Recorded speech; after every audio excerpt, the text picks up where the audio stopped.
Are you looking forward to public or private your Talkie on Talkie AI? Then you're on the right video. Today I'll be showing you the step-by-step process on how you can easily public or private your Talkie AI. First thing first, you need to head over to your application Talkie AI. Make sure you are logged in into your specific account.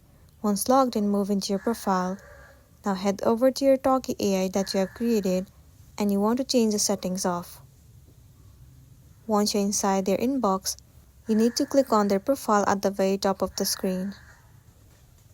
In this page, tap on Edit. Scroll all the way down to the bottom of the screen and click on Advanced Settings.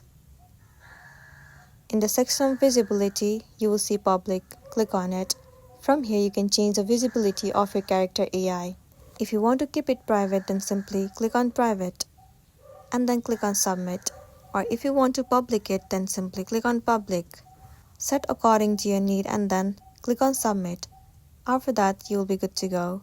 So that's the end of the video. If this video really helped you, give it a like and check out our next tutorial. Thank you.